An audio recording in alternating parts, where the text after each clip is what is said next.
awesome to have with us a guest speaker, Austin Thacker, with Claims. He'll introduce himself here in a little bit. Tim Marriott again, happy to be here with you, senior agency trainer, been with the company 27 years, and my partner in productivity, as he likes to say, Mr. Michael Fisher. Mike's kind of sitting in the background on this session, so if you have a question or concern as we're rolling through today's content, you can send him a Teams message if you need to, but we're going to spend the majority of this session just listening to Austin sharing about everything Claims is doing on the back end to help support you and guide you in your career as a country financial rep, showing you the value of what country can do for your clients when something goes wrong. Okay, and I'm a firm believer in that when clients first come to you and they come to the country, they're really coming because of you and the introduction you gave them, the professionalism you shared, and the products and services that you offer. But when they really buy country is when they have to use the promises that you made, and they have a claim and they need somebody to come and help them and make them whole again. And that's where we shine as a company. So I just wanted to get that out there real quick. I'm going to run through the housekeeping. Being that good teammate and minimizing those distractions, please stay engaged. Keep your cameras on if you can. As we go through today's session, if you do have a question as we're rolling through today, go ahead and use the raise hand emoji and or drop your comments in the chat box. And I'll make sure that they get to Austin and we get the answer that you need. And make sure you're leaving this session with more knowledge and better prepared to help your clients. And then lastly here, we got the attendance. As we've told you, as you've been rolling through your new rep training, Mike and I are not keeping attendance. It's being done through the Microsoft Outlook invite that you did receive. And remember, you have to be on the session for the full hour. If you miss more than 10 minutes or come in later than 10 minutes after starting, you will not get credit for the course. All right, so here's our agenda, and this is kind of all the different items that Austin is going to be sharing and covering with you as we roll through, starting with claim structure, how to turn in or report a claim, a review of the auto side, and then a review of the property side. So that is our structure for today's session. So with that, I'm going to turn it over to Austin, let him say hi and hello, tell you a little bit about him and his story being with country and working on the claims side, and then we've got some slides to run through with you today. So Austin, thank you for being here. Go ahead and get started. Thank you, Tim. I appreciate that. So my name is Austin Thacker. I started my career here at Country in the Central Claims Office. So we'll talk a little bit about what they do if you're not sure. But basically, we handle anything from hail damage all the way up to multiple vehicles being involved in a collision. So that's where I started. From there, I moved to a specialized adjuster as a material damage specialist or total loss adjuster. There I went to training. I've been in training now for about 2.5 years. And I train new CCO adjusters and new total loss fire theft adjusters. And then kind of flex to all different areas. So that's kind of my introduction. I've been at Country, I'll be 7 years in August. So great company, as you all will find out and all you know, great place to be. We really take care of the client here. So that's my favorite part about Country. So as far as claim structure goes, in that auto division for automobile claims, we have the Central Claims Office. Like I said, they handle anything from a hail claim to multi-vehicle accidents and everything in between. Then we have our material damage appraisers. Those are the folks that will actually go out to inspect vehicles. And some of them are what we call desk appraisers, where they sit behind their desk and they look at photos and inspect the vehicles that way. These days, it's a little bit of both of them. The field adjusters that go out and inspect vehicles actually even kind of sit behind their desk and inspect photos as well. So it's kind of a hybrid position, which is cool. Just shows the technology that we have. Total loss, that's where I was most recently.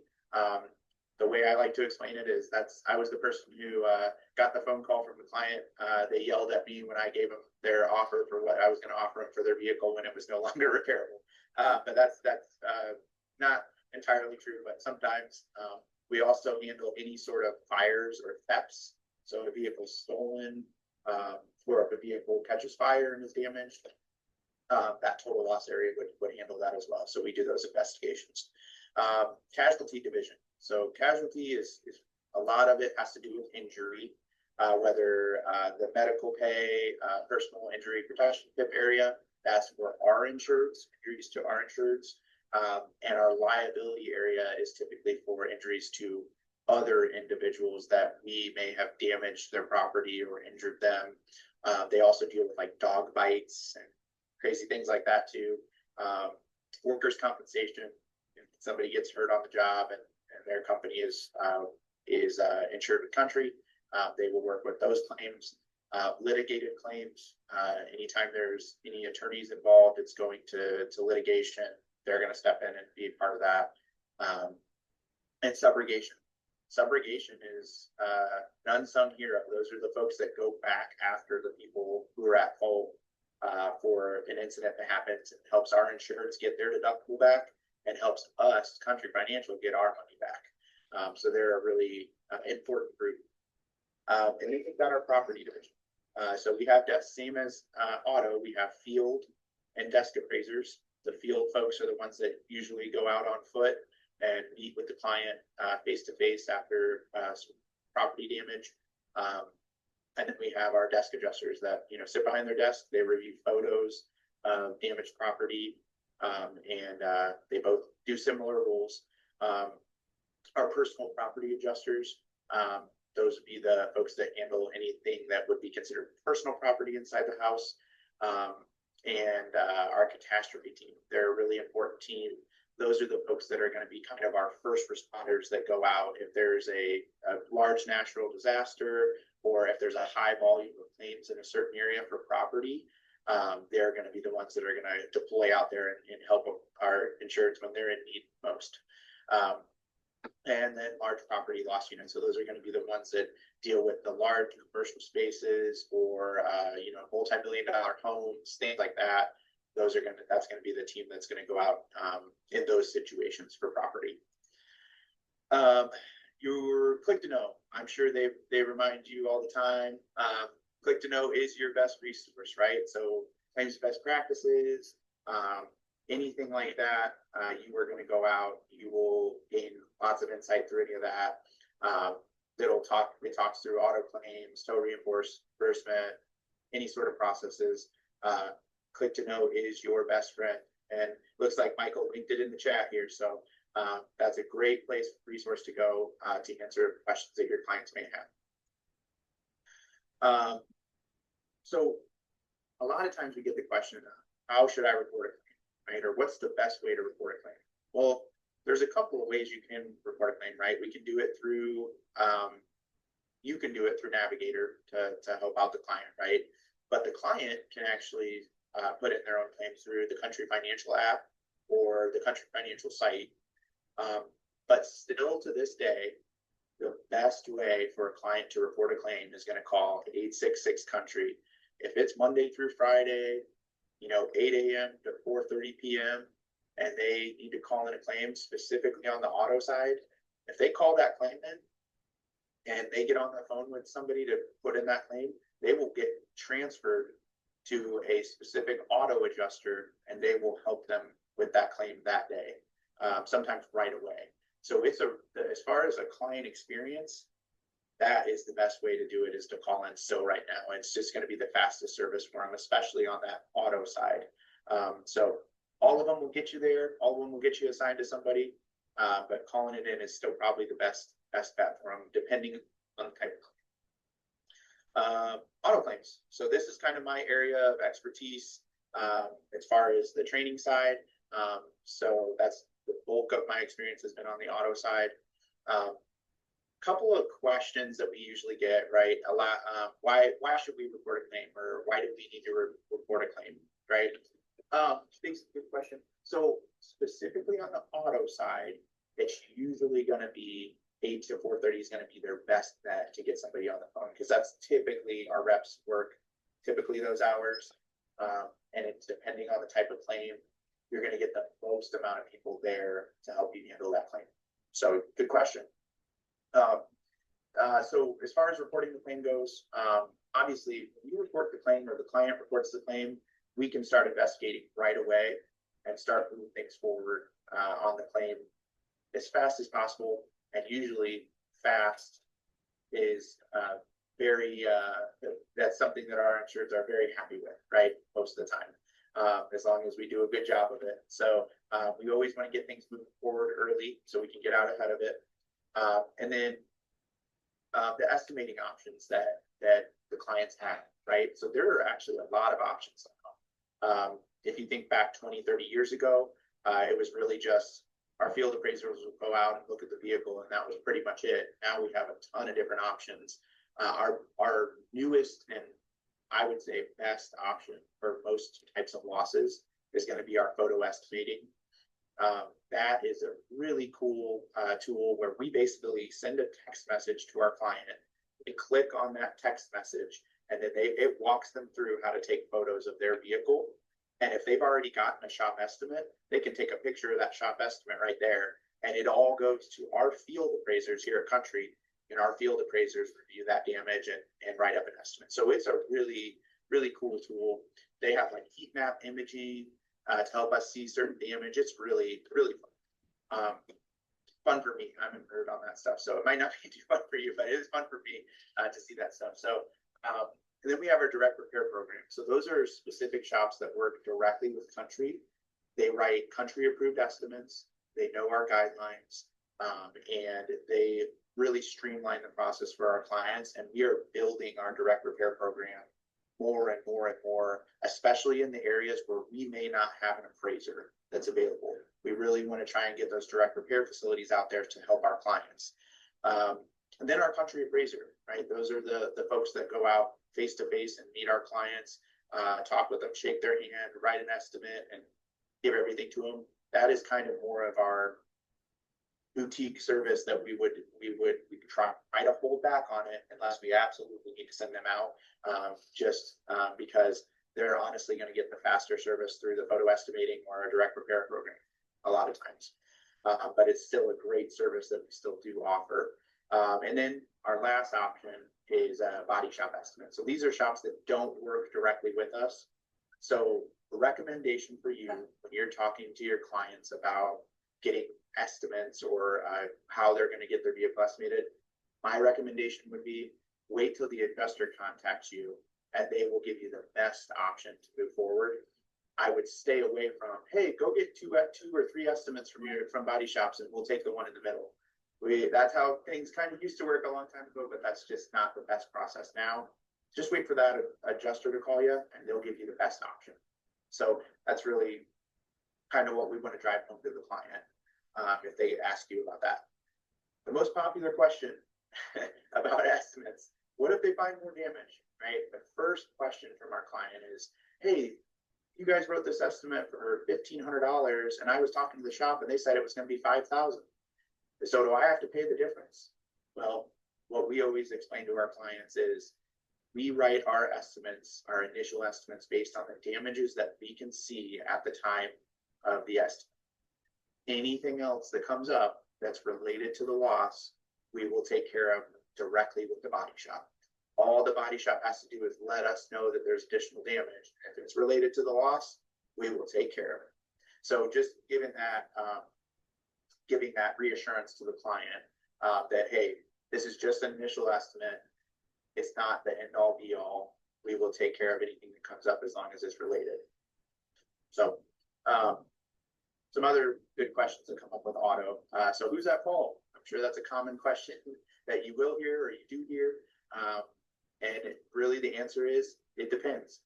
And that's definitely another spot where you want to refer them back to the adjuster to discuss that, because when it comes to comparative negligence, which is just a really fancy word for saying what percentage at fault are you, it can change depending on the state, depending on the situation, the type of loss. That could all change depending on that. So it's really it's a really nuanced area that the adjuster is going to be the best person to discuss that with the client as far as fault goes. Now, the biggest thing that you can help reinforce about fault is letting our clients know your deductible applies regardless of fault, right? So whether or not you're at fault for the incident, or someone else is at fault for the incident, if they want to work through country, they're going to pay that deductible. So that's the biggest thing that we can help reinforce. So the other, go ahead. You got a question? Yeah, so I just had a situation with my son. He got into an accident, and unfortunately, it wasn't his fault, but if he missed the other car that he pulled in, he got T-boned, and then there was the cars on the side. If he was to hit that car, is that a cause that's coming on his insurance, or is that going after the person that hit him? Yeah, and so there's always a hypothetical, and usually I'm going to say I need recorded statements for both people, but just in to make it simple, he was T-boned by someone, Yes. right? Yes. And then you're saying if he would have then hit from there and then hit another vehicle, would he be at fault for that? Is that what you're Exactly. saying? Yes. Yeah. Again, it depends. It all depends. But generally, if we're pushed into or caused to hit somebody else from an initial impact, typically we wouldn't be at fault for that. But it's all dependent. I've seen everything. Right? I've seen everything. I think I see everything, and then I look at another thing. So it can all change. It's all dependent sometimes. But the general rule is you can't cause an accident trying to avoid an accident. So if your son had seen that person coming towards him to hit him and they swerved out of the way and hit a car, they'd be at fault for that because you can't cause an accident trying to avoid an accident. But again, leave it to us. You don't have to have that discussion with your clients. Say, hey, the adjuster's going to call you. They're going to do that investigation, and then they'll let you know what percentage at fault you might be, because it's all dependent, right? Thank you. Yeah, of course. And I think the hardest thing for people to understand with that is they'll say, well, the other guy got a ticket, but how am I at fault? Well, sometimes the legal side of it from a police officer standpoint might be different than the rules of the road for insurance, or the rules of fault, or the rules of comparative negligence. It's a really nuanced area, right? And so there's a lot that goes into those investigations. So it's hard to give you if this happens. It's like there might be a whole lot of things in between that happened that we just don't know. And so we take recorded statements with both parties. We look at police reports. We look at witnesses. A lot of people have dash cams now, which is really helpful. My biggest advice to all of you, if you have kids or just for yourself, get dash cams in your car. They will help. They will be a helpful tool if anything ever happens. So, but enough about that. Sorry, I could talk about that all day. Okay, so loss of discount. So deductible applies regardless of fault. They want to work through country, they will pay that deductible. Now, if the other person's at fault, we will go after that person or their insurance company to try to get that deductible back for our client.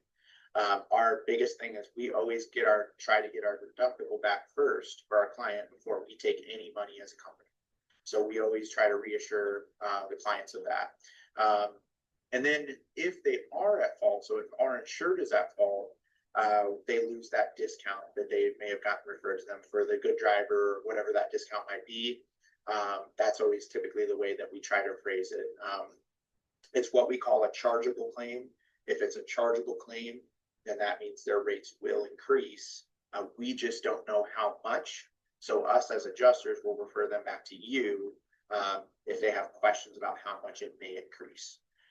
So that's really kind of the situation there. And you show it down there in Idaho and North Dakota, 51 or greater % at fault, that is going to be a chargeable claim. And all other states are 50% or greater at fault. Again, really weird nuances with Idaho and North Dakota there. So it's all just dependent on the situation. So that's kind of how we determine fault. Keeper, another favorite of people to ask questions about, right? Because it's kind of get a little confusing sometimes. So yeah, and Michael's dropped that information in there in the chat. So when is it available? So a current model year vehicle, or a vehicle within 2 years of the previous model, that's like newly added to the policy or transferred to a policy, we can add keeper to. If it will fall off of the policy on the first renewal after 4 model years have passed. And that should all happen on its own. The only exception is Arizona, and we'll talk about that here in a little bit, but for all other states, that's how that works. And as far as when it's available, it's available for all vehicles other than motorhomes, motorcycles, any other kind of specialty vehicle. We're typically just looking at our normal passenger vehicle that is road certified. That's what we're looking at for keeper. And cost. It really is going to depend on the type of vehicle and all those things.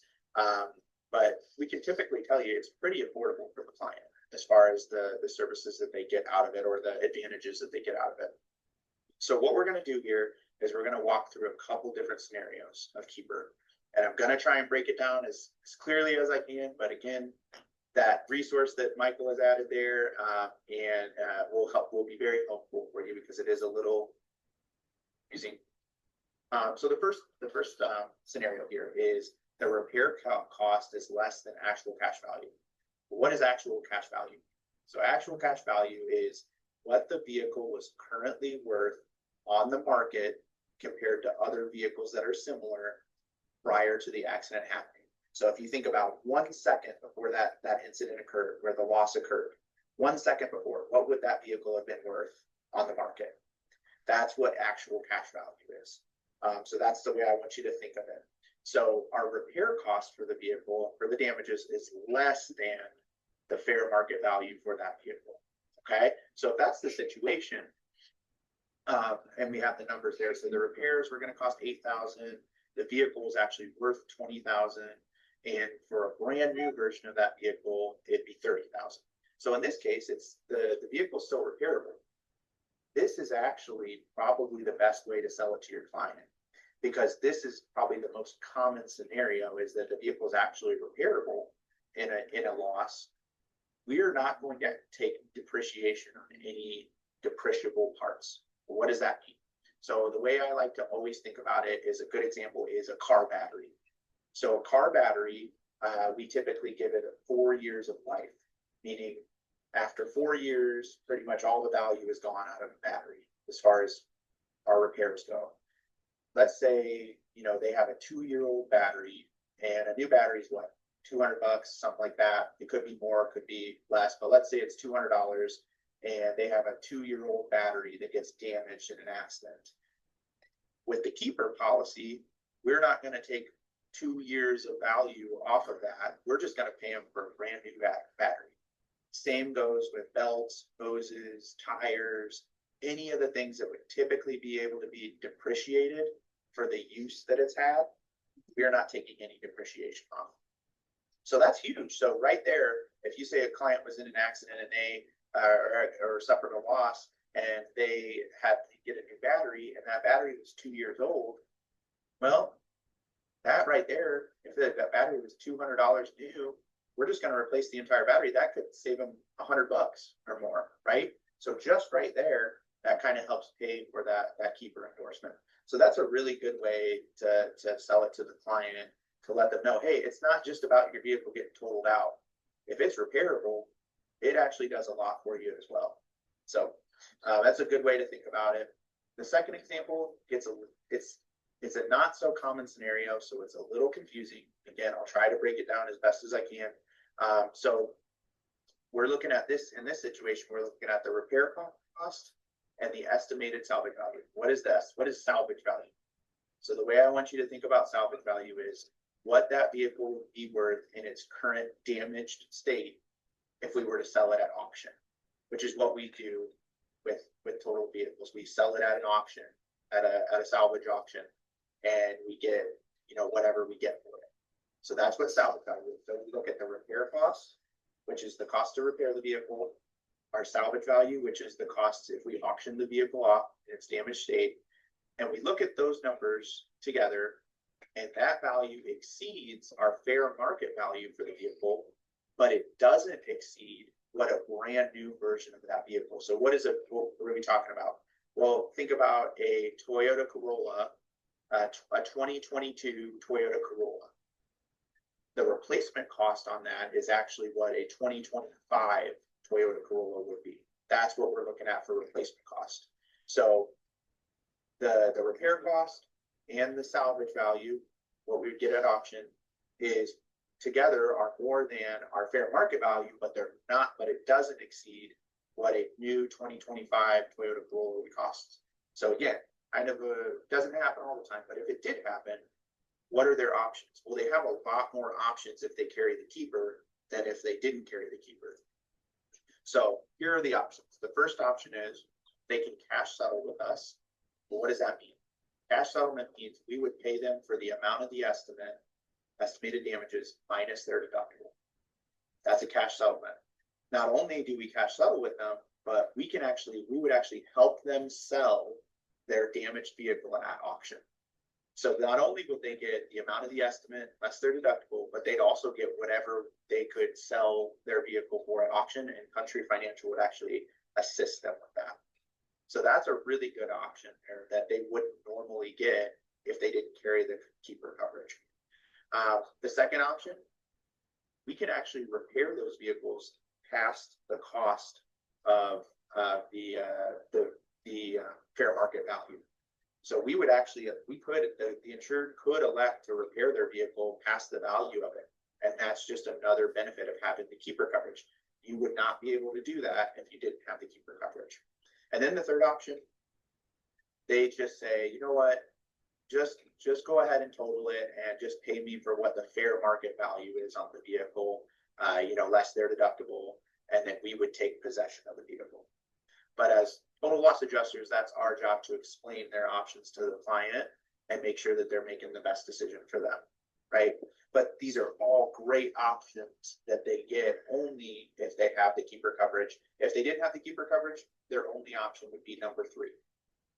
So they get some additional options there in that situation. Third option, this is the granddaddy of them all. This is the one that probably everybody wants.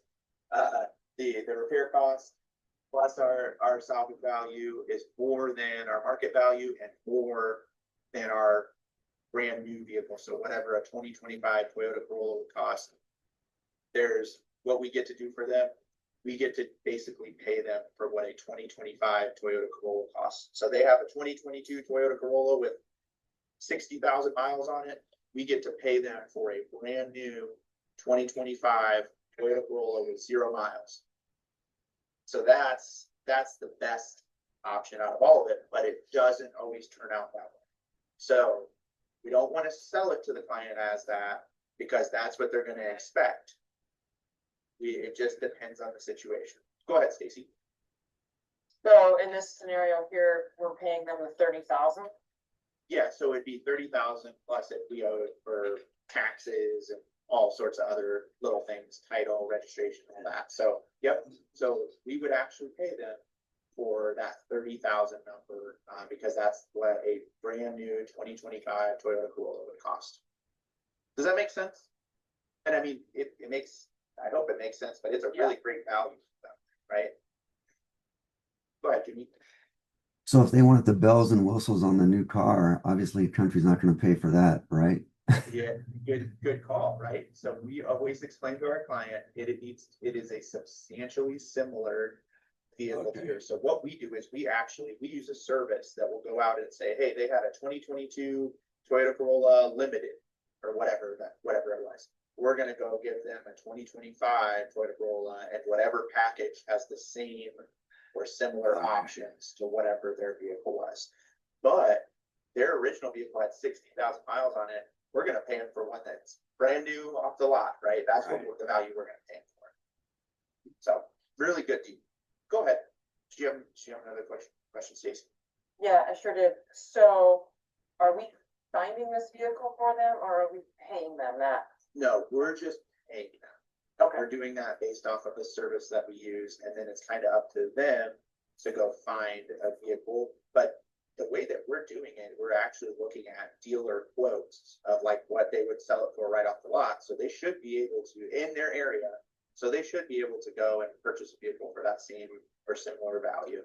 So we work with them. If anything comes up, we obviously continue to work with them. If they go out and look and they don't find that similar value, then we work back with them. Obviously, it's And not that- just a set done thing. So And that value is gonna be, like if it was a 2022, that's what we're gonna value at 2022 for them, no, we're gonna No. value 2025, at 2025. brand new, no miles on it.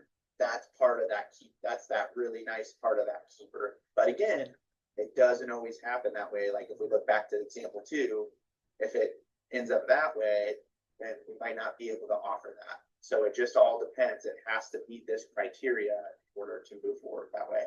Okay, yeah, just trying to wrap my head around this, so if it It's a was lot. car, you know, like, yeah, it's different, but different companies. It's a lot, yeah. And I know some other companies have the, you know, Yeah, they call it something different, but yeah, kind of similar. So if you go read the fine print, Country's got the best. In my opinion, Country's. yeah, it sounds like it, yeah. I've got a couple other questions. Go ahead. Whoever it looks like, yeah. Jeremy, yeah, Yeah, so if it's something where we're in example 3, and to get that, like, 'cause we're not financing the vehicle for them, all that kind of stuff, we're giving them the check for that so they can turn around and get that vehicle. Now, would they be able to use that $30,000 example 3 scenario towards something that wasn't a 2025 Toyota Corolla Limited, or Yep. that has to go to, like if they wanted to, you know, oh, I want a Toyota RAV4 now, I like that package better, could they use that 30,000 towards that? Mm. Or would they take actual cash value at that time? no, absolutely. That's, and somebody asked a similar question in the chat too. That's the biggest misconception about total losses is that we pay you that money, we pay you that money. Now, if you owe something to your lien holder, we pay them off first, right? We pay them what we can first, then everything else goes to you and you can do whatever you want with that money. You don't even have to replace a vehicle. We hope they do, but if they don't, they don't, right? So it's up to them. Mm. So, yep, good question, good question. Go ahead, Vincent. No, you pretty much just answered the question. That's what I was inquiring about. If they have a loan that's still on the vehicle, we're just paying them the difference on that. So Yep. we pay them 30,000, but out of that 30,000, say 22 of it is still owed to the finance company or wherever they're financing it through. They get the difference of the 8,000. They use that to purchase another vehicle. Yep, just to confuse everybody a little further too. We only owe actual cash value, the market value to the lien holder technically. And anything above and beyond that, that's the keeper portion of that. We pay that directly to the client and then they can settle up with the lien holder however they want. But that keeper, since that keeper endorsement's separate, technically we don't know that to the. Now it usually ends up where we just, you know, we take care of it, it goes forward, but it's really their choice at that point to that extra little bit. So like in this scenario, the ACV is 20,000 and the replacement cost is 30,000. We'd pay the lien holder 20,000. And then we pay that 10,000 to the client, just to oversimplify it, to way oversimplify it. That's what would happen in that scenario. So it's smart to file gap insurance when you finance the vehicle. But yeah. And that's the big point too. We don't want you to sell it as gap insurance because it's not gap insurance. So that's the big thing. People get confused about that, right? So we do have something similar, and I think it's coming up on another slide. But it's not gap insurance. So I'm glad you brought that up. We want to make sure they understand that, right? But we always try to. We do have an obligation to the lien holder, so we always try to make them whole. But since it's a separate endorsement, we pay the difference. So, other than that, Arizona, I told you we talk about Arizona because Arizona's weird with the keeper, right? So you can actually in Arizona, if you bought a 2015 vehicle new and put the keeper on it, that keeper never falls off your policy unless you take that vehicle off the policy or something like that. It will stay on. But that doesn't mean we're going to pay pay you for a 2025, whatever, we're gonna pay you for 4 model years newer, basically. So if you have a 2015, whatever it is, we'll pay you for what a 2019 would be. So go ahead, Michael. No, I was just gonna say, there was a question in the chat, from, Beretta about can they take the money, use it to repair, and then will we still insure the vehicle? We're always really cautious with what we talk to the client about. If they've suffered a loss and it's become a total loss, and then they decide to do something separate from what we're paying them for, right?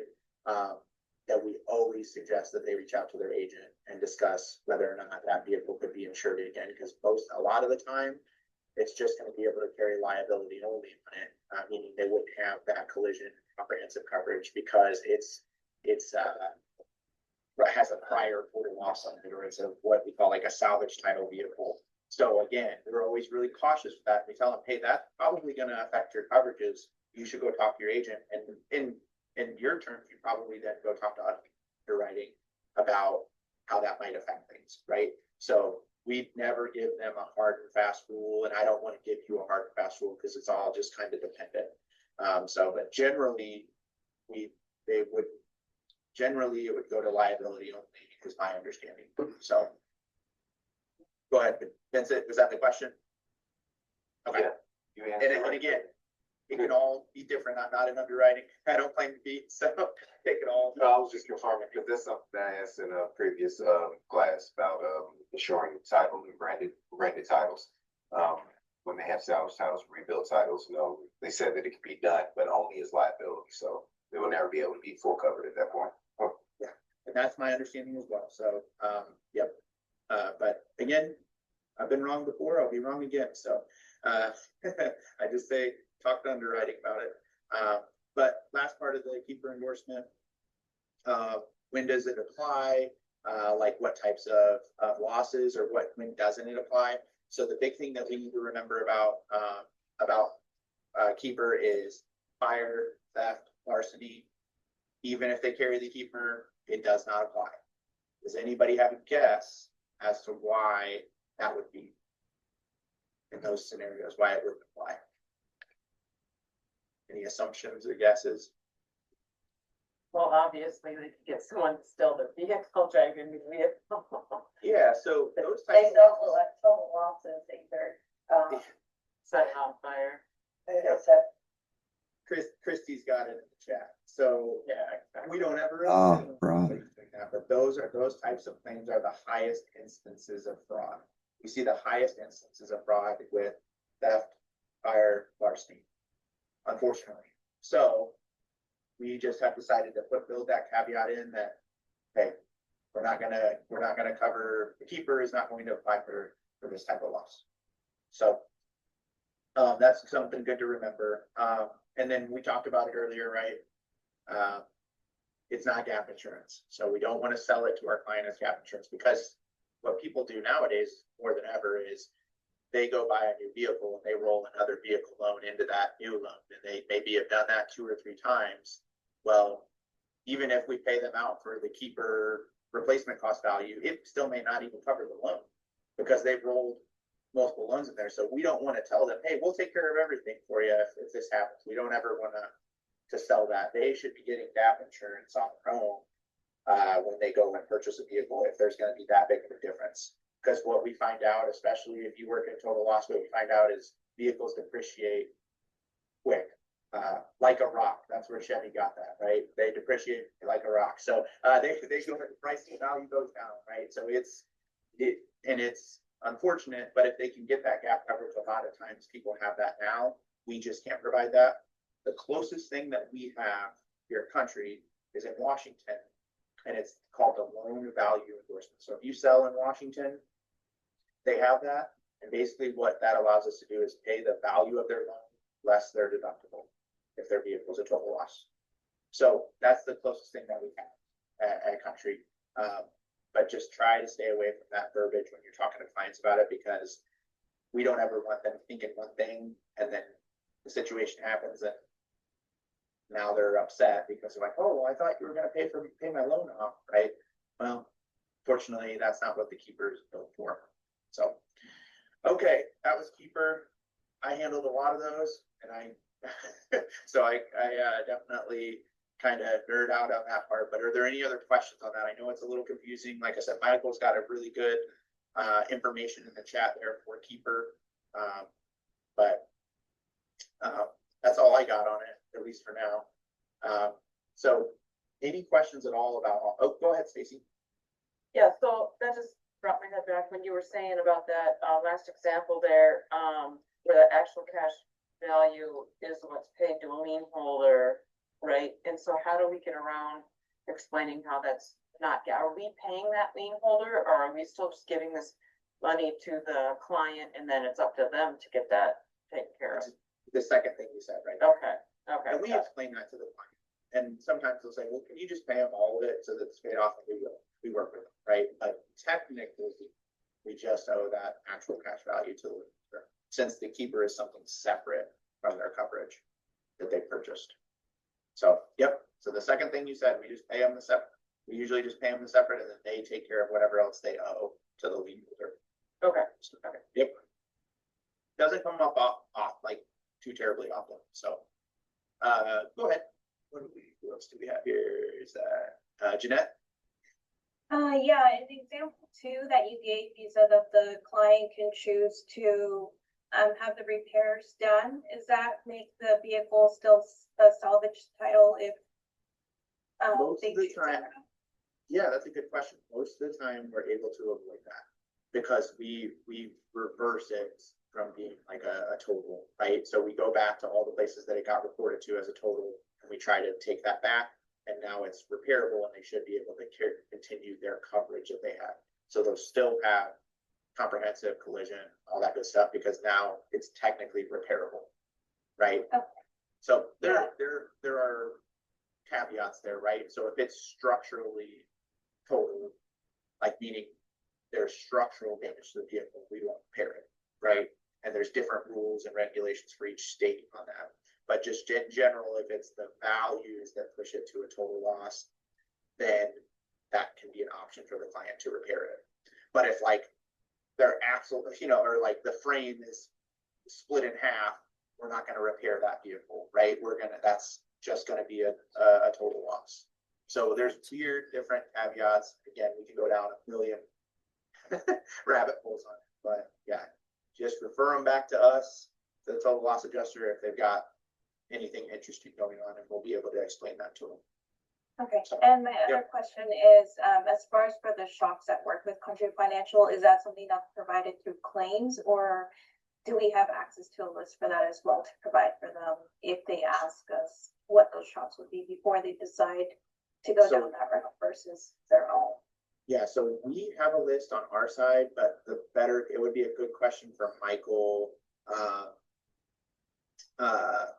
or, because I don't know if you all have access to that. We on the claim side do, and we can always provide that to the client. I don't know that that's a public list for all of you. So, but we can always let them know what shops are available in the area for sure. So, if you have shops that you work with a lot that do want to become a direct repair facility, you can always reach out to the claims department about that too. And we can see if we can get them added on too, if they aren't. Like, so sometimes agents will say, they'll come to them and they'll say, hey, we do a lot of repairs for you. We'd like to be in your program. You can refer it back to us and we can help. So, but yeah, I don't know that list is out for you all. I think it's just on the claim side that we have it. So, okay, we got a little bit of time here, so I'm going to pivot to property claims. Now, admittedly, property is not my area of expertise, so I do have flexed a little bit to those areas of training, but I'm more versed on the auto side.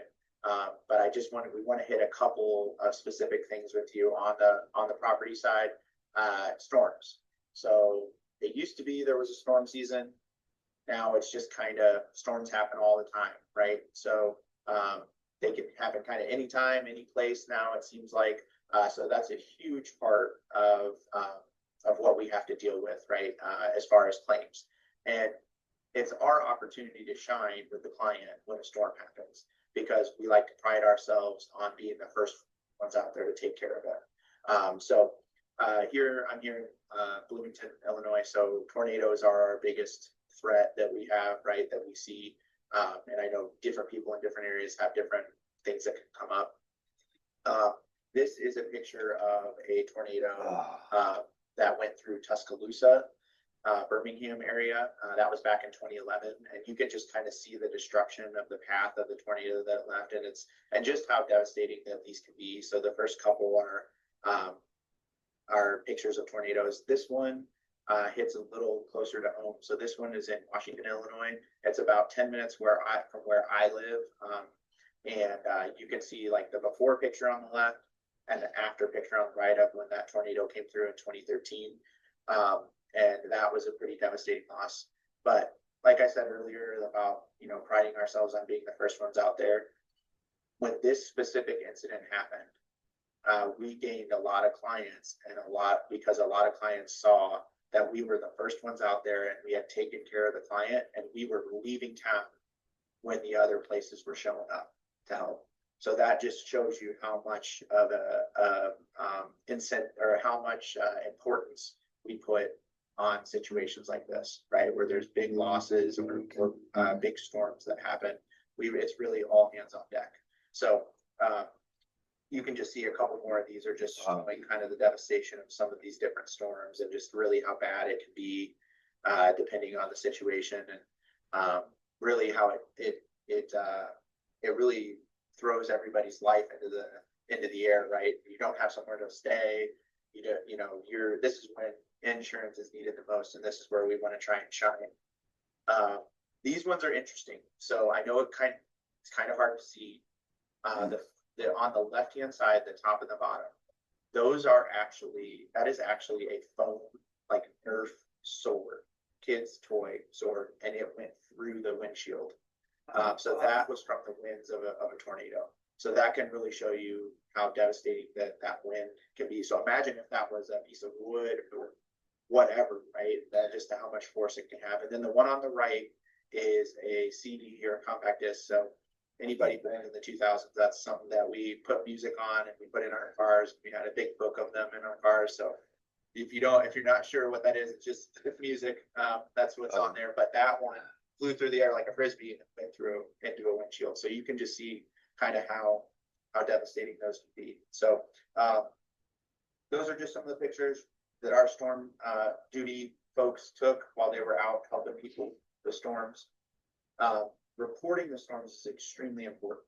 So we always want to encourage the clients to report it themselves if they can.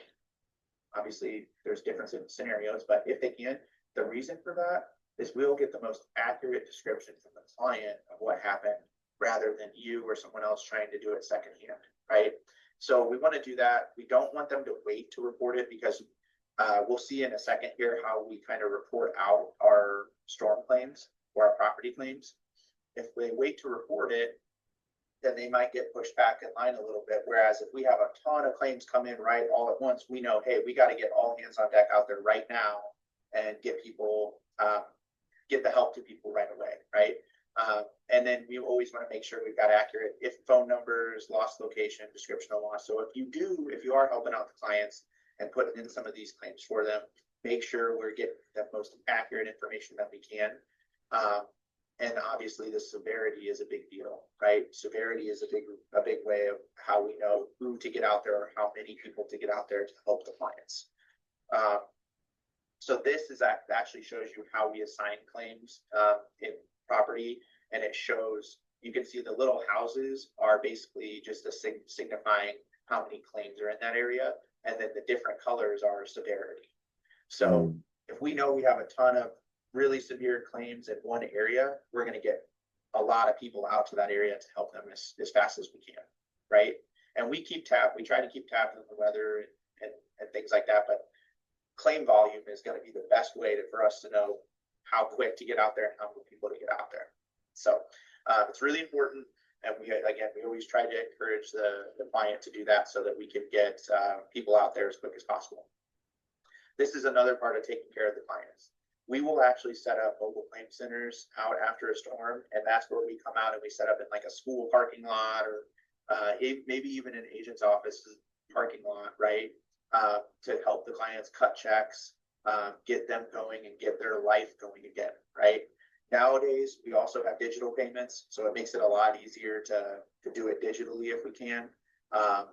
But we like to get out there as fast as possible and make sure we're taking care of the client in their biggest time of need, which is a lot of time in these storm situations. So you'll see that if something, you know, forbid that happens, but if something were to happen in your area, you will likely see a mobile claim center set up if it's a big enough loss. So, all right, trees. So this is always an interesting topic that people always ask about, right? So is there coverage for trees? So if it's due to wind, hail, weight of snow or ice, and it's within 250 feet of a dwelling, only if it damages covered structure, blocks a driveway, blocks the handicap access, or something like that, then there's coverage for that tree, right? Meaning there's coverage for up to $500 to cut up that tree, move it away, right? And if it damages a structure, then there's coverage for that structure as long as they have that coverage on their policy. But if a tree just falls over in the middle of their yard, we don't have any coverage for that, right? If it's not blocking something, if it's not over their driveway, if it's not on their house, or something like that, there's no coverage for that tree. So that's kind of the rule of thumb with that. Go ahead, Vincent. Yeah, just real quick to make sure I understand that correct. You're saying that obviously if it falls in their yard, that's on them to go ahead and get it removed. Correct? All right. Yes. Now, if it falls and damages the structure, there's only 500 that is covered as far as moving that tree itself. Correct. Now that doesn't count against the actual coverage, say, for the property itself. Correct. Yep. All right. It's just the 500 that's separate for removing that tree from the covered structure. Okay, and is there any deductible charged on that? There is a deductible that applies. Yes. For the loss of good, right? So, yep. Okay, so, all right, that's what I didn't know if I was gonna try to say one for the tree and one for the property itself. Well, okay, I got it. I see what you're saying. All right. Yep. And so, like this one, the picture of this obviously shows it fell on a house, right? So we'll pay to remove the tree, right?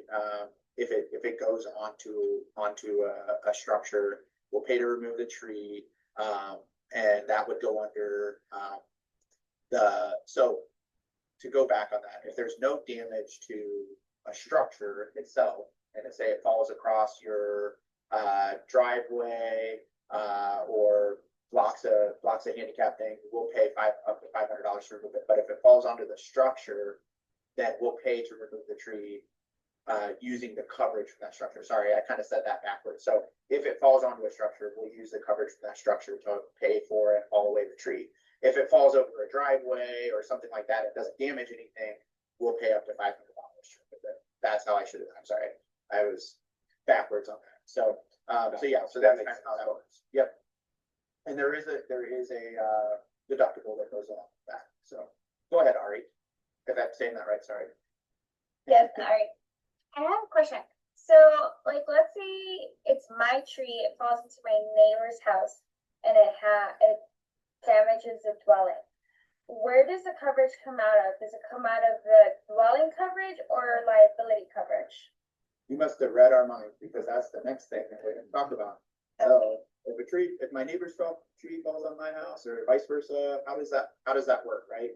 Who should I claim it under? So the most common one is the client will call you and say, hey, my neighbor's tree fell on my house. Should I go file it on their insurance, or what should I do? You should always encourage them to file it under their policy, and then we will investigate the loss to see if there was any negligence on the part of the neighbor, right? So we would have to be able to prove that the neighbor knew the tree was like dead, and that it was a hazard, and that there was negligence on their part. They failed to take care of that tree, and that's why it happened. But if a perfectly healthy tree, there's a storm and it falls over and it falls onto our dwelling, well, there's no fault of anybody there, right? There's no negligence on the part of you or the neighbor or however that happens. So you always want to, anytime any sort of tree or object falls onto your house, you want to file it under your policy, and then our adjusters will investigate to see if there's negligence on the part of the other person.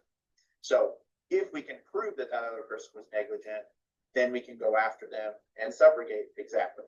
Then we can go after them and subrogate and try to get that deductible back for our client and try to get our money back. But you don't want to go into the situation right away and say, I'm going to try and file it under their insurance, because it's not going to get taken care of. And this is the type of situation, like looking at this picture, if that was the damage, you want to get that taken care of as soon as possible and get that taken care of under your policy, and then let us investigate it, if that makes sense. So, yep, good question. And that's what we were gonna cover after that, right? So, so that's trees. Go ahead, Ari. I have a question, but I don't know if you're gonna talk about fire, and just wait for that section. We weren't gonna specifically talk about fire as far as property goes, yeah. But did you So, have a like- specific question? Like, I have a specific question because I had this scenario happen to one of my neighbors. And it was like a learning curve for me because I was curious as to what would happen, right? And it kind of goes back to my question about the tree and liability. So 3 houses down, the house caught on fire, total loss. But the house next to it, the siding was burnt to their neighbor's house, right? So now, how would that work? Because it was caused by the fire, would that still go into subrogation? And who would cover, like, out of what part of the policy would the damages be replaced under?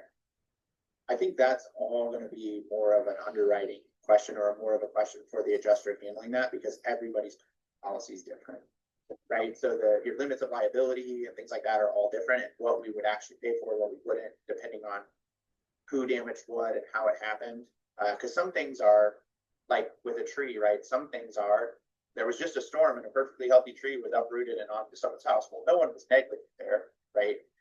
So it all kind of depends. It's all dependent, and those are those hard ones where it's like I can't give you like a yes or no question because it all depends on the coverage. Sometimes it's just more of an underwriting question of like the adjuster's going to investigate it. They're going to talk to review it and see if they can find coverage and where from, depending on what they carry. Go ahead, Jeremy. So kind of fired there, just jogged my memory. I have a client that I'm working on, getting some quotes for, where I'm in Central Oregon. Like wildfire is crazy over here, so pretty much every home we write has to go through underwriting review for wildfire risk. So I'm waiting on hearing that back. But the insured had asked me, since he has replacement cost on the quote that we're doing right now, but it's a log cabin, right? And he doesn't necessarily want a log cabin back. Like ideally his home's never going to burn down or have any issues with it, right? But if something were to happen and he didn't want a log cabin at a replacement cost, but it's like kind of quality, do you know if he'd be able to just take ACB to work on a stick built, since he can't use replacement cost towards a stick built if it's a log cabin? Or does he just have to go log cabin? I can only answer you for sure on the auto side. So on the auto side, you can replace it with whatever you want to replace it with, use the money to replace it. On the property side, I'm not sure, and depending on how the policy is written, I'm not sure what those guidelines are there. So I wouldn't be able to tell you. I can tell you on the auto side, you can use the money for whatever you want. Property, I'm not sure. So that would be a good question for underwriting to clear that up. Go ahead, Stacy. Yep. So I have a question, kind of an Ari's claim situation there, or, you know, if that happened. So would, the person with the burnt siding, on their home, what would they do in that scenario? Would I have them call in and talk to someone about? File a claim. Yeah, File a claim. but I mean, like, if I work with other companies though, that if you do that, then like you've got a claim on your record, But then what if it goes, to where the other party is responsible, that they end up having to pay for all of that then, but you opened a claim, so now you got a claim. How does all that kind of work with this? Sometimes it's just gonna be, unfortunately, it's just gonna have to be the cost of doing that, right? So, now, I don't know if we're filing a claim alone, how that works, but if you want the correct answer, is we've gotta get the claim filed, right? Because we can't just say, yes, this is how we'll handle it. Even on the auto side, we have to investigate the loss because every loss is different, right? So, we have to be able to have an adjuster investigate it and tell us whether or not, that's gonna work.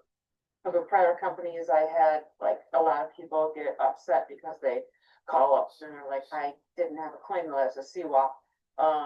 So it wasn't, my fault, but yet it was just, they had called in and inquired about it.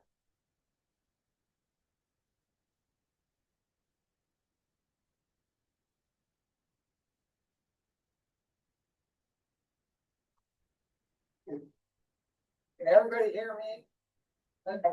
Yeah. Okay, all right, just like we hit a dead zone there and I lost the PowerPoint for a second. I'm just making sure. Austin, are you still there? He is back. Okay. Gremlin's got him. Lost Austin. All right. Yeah, we lost Austin. That's what we didn't have. Me inadvertently probably left the meeting and, There's a country song about with Austin or, but hey, that's a whole different story. So we're not gonna go there.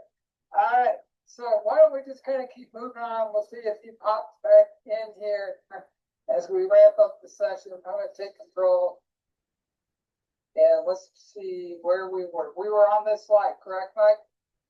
yep, we were on the Okay. tree, so. Yeah, I would say, and all the questions about the claims, there's been times where I've opened up claims for clients previously, and if it's a $0 claim, it should not really be an issue. But if the other insurance company is saying, hey, you know what, your house, not my problem at this point, you need to open a claim in the country and let the claims people take care of the situation for you, and they will make it right, okay? And that's the best answer at all times. I put that note in there. You always want to go to the adjuster on the claim and let them be your source of knowledge and who you talk to. Don't get engaged with the other company. Let country do the heavy lifting for you, okay? All right, we got Austin back. Not sure what happened. All right. He kicked me off. Disappeared. So we're rolling along. I just took over, but you can go back. We're up to slide 29. I'll let you go. We got about maybe about 8 minutes left before we need to start wrapping up. Yep. So all great questions, but I'm sure Tim was telling you, the answer is gonna be file the claim. And the adjuster will help you with those answers. That's what I said. So Yep. we're good to move on. Yep, so, personal property, so the way, obviously, the way that there's different types of personal property, right? So you wanna make sure to schedule anything that has a higher value, or may increase over time, right? We wanna schedule those items, and we wanna think about certain items that appreciate, right? Jewelry, trading cards, things like that, right? So when you're thinking about if you need to schedule them, just think about those specific types of items, right? That either hold their value or go up in value, things like that, or fluctuate over time. Recreational vehicles. With the recreational vehicles on auto policies, they receive liability, off-premise liability. So they receive liability for anywhere that they go if they put their recreational vehicles on an auto policy. If they put it on a property policy, generally speaking, they don't have any off-premise liability, meaning that if something happened off their property, there may not be coverage or a whole lot of coverage for it, right?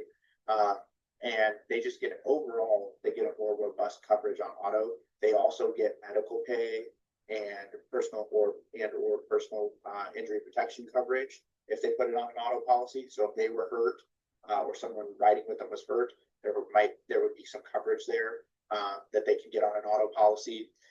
And with the new homegrown policies, you're required to put it on an auto policy for a lot of these rather than scheduling them on a home policy. So just something to keep in mind. Make sure that you're looking at that for a better, more robust coverage for the client. Tim, I'm gonna steal it back here. You're fine. And then for some of the confusion items, so one thing that's nice about some of these items is a good way to get your clients in the door is having that yearly meeting with them and to update their scheduled property. So items like jewelry, things like that, those typically appreciate over time or the value changes, right? Things like electronics, those are going to decrease over time in value typically, right? So it's a good idea to have those yearly discussions just to get an idea of how those values might have changed and where that coverage needs to be. You know, prices of gold, silver, they fluctuate. So you might want to get those appraised more often. And it's important to know on replacement costs. So we will pay replacement costs up to the scheduled amount. However, we only pay actual cash value up front, and then the insured needs to provide proof that repaired or replace the item within a year. So that's how that works. So we only pay that actual cash value up front, then we can pay up to replacement value, but it's on the insured to give us the proof that they replaced it. And then just make sure the client takes photos and videos, because back to those questions about fire, right? If they have everything on photos and videos and they've got receipts for everything, it's going to be so much easier for our adjusters to make them whole again, rather than just depending on a guess, right, on that. So just make sure that your clients are doing that. Sub pump. So on the left-hand side, we have the new homegrown policies. On the right-hand side, we have the legacy policies. The basic endorsement on the left-hand side, or endorsement 45 on the right-hand side, they're very similar. On the left-hand side, we can do limits of in $1,000 increments. On the right-hand side, you can see that those limits are kind of set out there. They have a deductible that applies. And then at the bottom, you can see that the things that we cover for like an overflow of a sub pump or sump well that's located in the dwelling, or water backup through the sewer, that's what this coverage is for, or septic tanks. It's very limited on the personal property that's covered. So refrigerators, freezers, things like that on the left side and right side is really similar. It's very, very limited. So if you're looking at this coverage for a client, whether they're legacy or new homegrown, whichever one they fall into, if you're looking at this coverage for them, just keep in mind what type of things, property are they keeping in their basement or wherever this might happen. So that's the big thing you want to be aware of, is that they're really, really limited on this one. So this might be good for somebody that just has a freezer in the basement, deep freezer, and they don't really keep anything else. Then we get to this side, and this talks about our enhanced endorsement for the new homegrown or our 47 on the legacy. And you can see everything is pretty much the same, but there's no third category of limited property that we would take care of.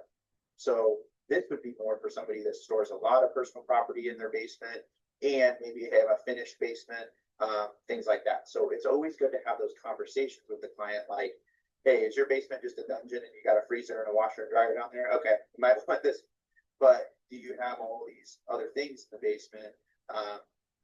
These would be better options for that. So, but just a reminder, like water damage resulting from flood or surface water is not covered, and that would include water that comes through cracks in the floors or walls, anything like that. That's not what we're covering on these types of endorsements. This is specifically for backflow from the septic or sewer, or a sub pump failing that's inside, something like that.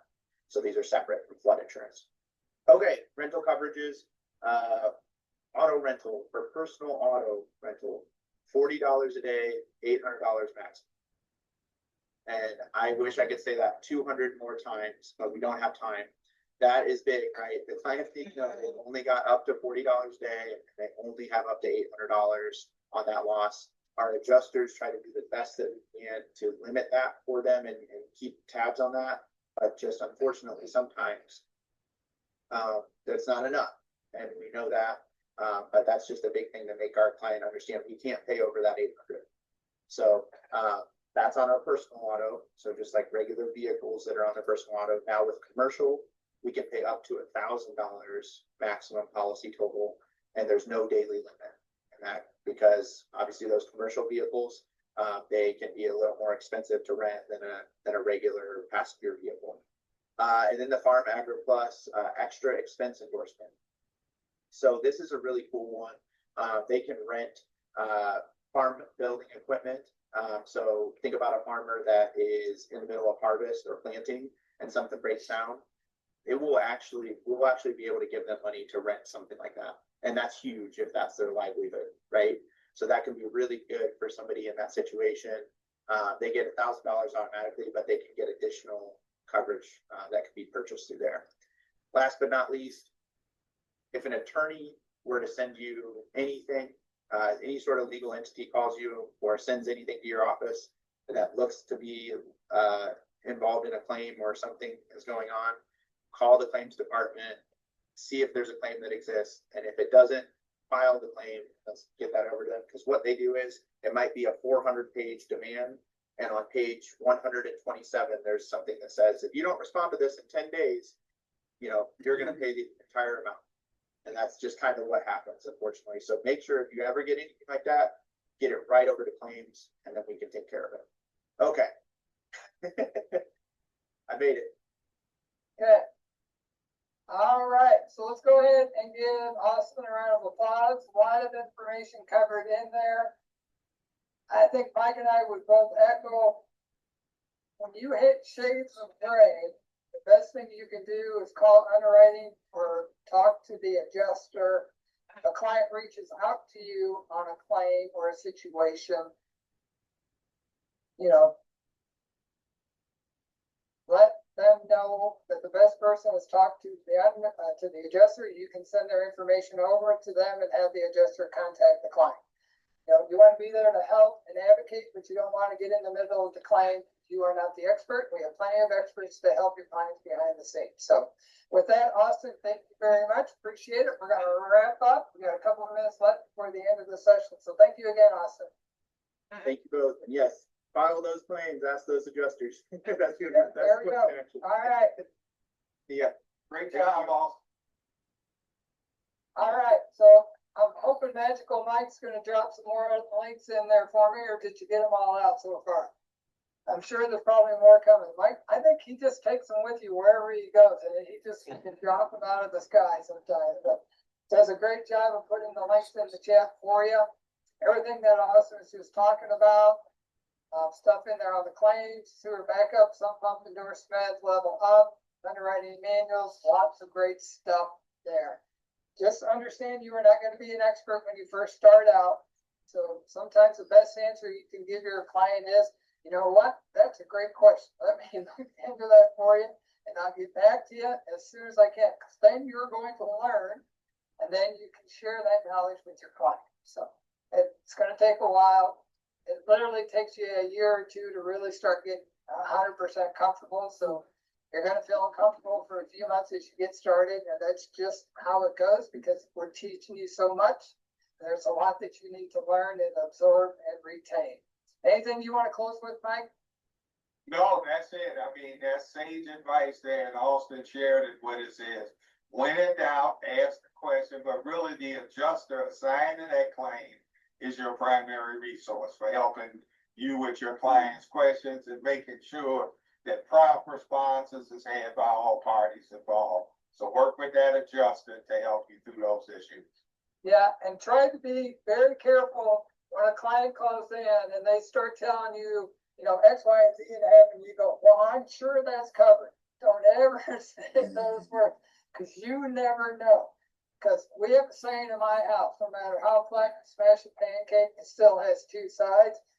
And just because the client said one thing doesn't mean there's something else going on that may make that not a chargeable claim that we will pay for. So don't put yourself in that corner. Just say, you know what, that's a great question. Let me call underwriting. Let me talk to the adjuster, and somebody will get back to you. Maybe me, may not be me, but I'll make sure somebody gets back to you with the answer you're looking for.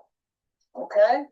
So with that, thank you. We are wrapping up for this session. You enjoy the rest of your day.